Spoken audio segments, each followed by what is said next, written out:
Hello friends, आज हम इस 3D पार्ट को कैसे ऑटोकैड में बनाते हैं ये चीज़ को देखेंगे हम।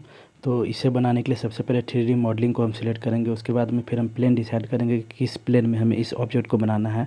तो सबसे पहले हम टॉप प्लेन इसमें सिलेक्ट करते हैं। टॉप प्लेन सिलेक्ट करने के बाद में इसमें सबसे पहले हमें एक रेक्टेंगल बनाना है। रेक्टेंगल की जो लेंथ है वो 118 और विड्थ है जो 44 mm है। तो हम रेक्टेंगल कमांड लेंगे इसी रेक्टेंगल कमांड लेने के बाद में हम डिस्टेंस के लिए डी टाइप करेंगे। डी टाइप करने के बाद में लेंथ 118 एंड विड्थ 44 हम यहाँ पे प्रेस करेंगे तो मुझे एक रेक्टेंगल यहाँ पे मिल जाएगा। रेक्टेंगल मिलने के बाद में यहाँ पे मुझे फिलेट अप्लाई करना है।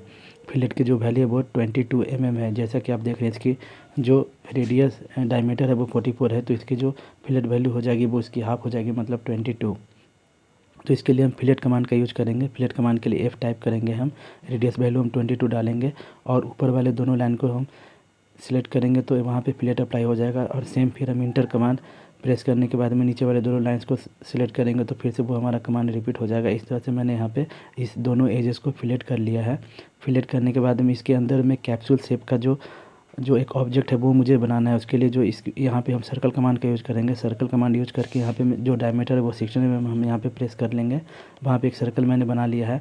फिर उस सर्कल को कॉपी करेंगे हम 24 mm के डिस्टेंस पे। सर्कल को मैंने कॉपी कर लिया। मेक श्योर कि आपका ऑर्थो मोड ऑन होना चाहिए, तभी ये बराबर डिस्टेंस पे सर्कल कॉपी होगा। उसके बाद में इसके दोनों क्वाड्रेंट पॉइंट हैं, उन दोनों क्वाड्रेंट पॉइंट को मैंने लाइन कमांड से ज्वाइन कर देना है हमें। ज्वाइन करने के बाद में यहाँ पे मुझे ट्रिम कमांड यूज़ करना है। ट्रिम कमांड यूज़ करने के लिए TR डबल इंटर की प्रेस करेंगे और अनवांटेड पार्ट्स को मैं यहाँ पे ट्रिम कर रहा हूँ। इस तरह से मुझे ऑब्जेक्ट पूरी तरह से मिल गई है। फिर मैं साउथ वेस्ट डायरेक्शन में चला जाऊँगा।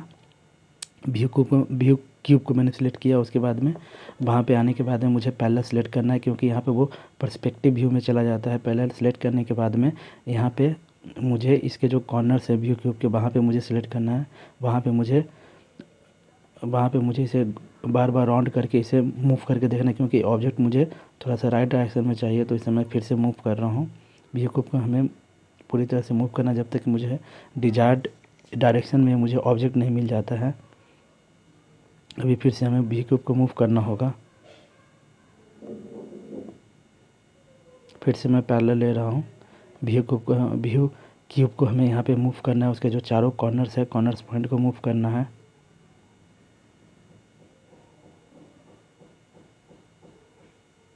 मुझे ऑब्जेक्ट दूसरे डायरेक्शन में चाहिए, इसलिए मैं व्यू क्यूब को मूव कर रहा हूँ।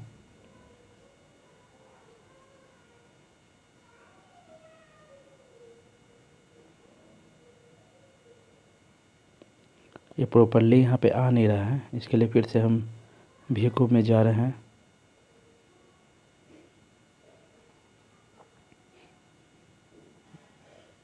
यहाँ पे ऑब्जेक्ट वहाँ पे आ गया है। इसे करने के बाद में फिर मैं यहाँ पे प्रेस पुल लूँगा। प्रेस पुल लेने के बाद में मैं यहाँ पे 16 mm का प्रेस पुल कर रहा हूँ।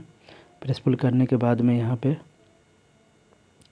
मुझे जो दूसरा है ऑब्जेक्ट वो बनाना है। वो ऑब्जेक्ट बनाने के लिए सर्कुलर शेप का मुझे पहले प्लेन डिसाइड करना होगा। तो मैं यहाँ पे पहले फ्रंट प्लेन डिसाइड करूँगा।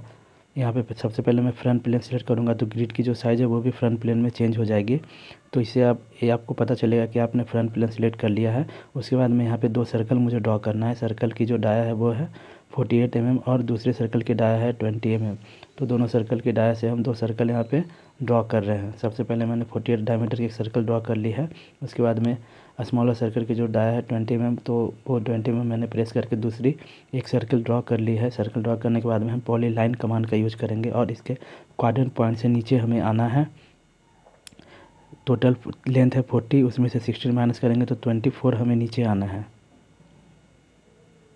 24 नीचे आने के बाद में फिर राइट साइड में मुझे 48 mm जाना है। फिर ऊपर आकर के मुझे इस लाइन को क्वाड्रेंट पॉइंट में अटैच कर देना। उसके बाद मुझे ट्रिम करना है। ट्रिम करने के लिए TR इंटर करके फिर मैं अंदर में जो इस सर्कल के जो अनवांटेड पार्ट्स हैं उसको डिलीट कर लूँगा। अब मैं इस पार्ट को एक्सट्रूड करूँगा 12 mm की लेंथ से। एक्सट्रूड के बाद मैंने लिया और इस ऑब्जेक्ट को मैंने 12 mm की लेंथ से एक्सट्रूड किया है। जैसे कि आप डायग्राम में देख रहे हैं 12 mm की लेंथ से मैंने इसे एक्सट्रूड कर दिया इस ऑब्जेक्ट को एक्सट्रूड करने के बाद में इसे मैं मूव करूँगा। मूव करने के लिए मैं M कमांड का यूज़ करूँगा। M कमांड मैं लूँगा। M कमांड सेलेक्ट करने के बाद में मैं ऑब्जेक्ट को सिलेक्ट करूँगा और इसके एंड पॉइंट को मैं पिक करूँगा और बड़े वाले ऑब्जेक्ट के एंड पॉइंट पे इसे मैं सिंपली प्लेस कर दूँगा। देखिए मैंने इसे यहाँ पे इस ऑब्जेक्ट को मैंने यहाँ पे प्लेस कर दिया है।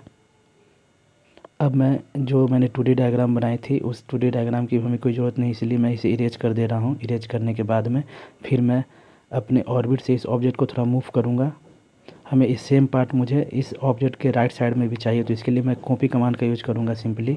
तो मैं कॉपी कमांड का यूज़ कर रहा हूँ, CO फॉर कॉपी कमांड मैंने लिया, ऑब्जेक्ट को मैंने सिलेक्ट किया। सिलेक्ट करने के बाद में मैं इसके एंड पॉइंट को लेकर के एंड पॉइंट से मैं इसे कॉपी कर रहा हूँ इसके एंड पॉइंट तक।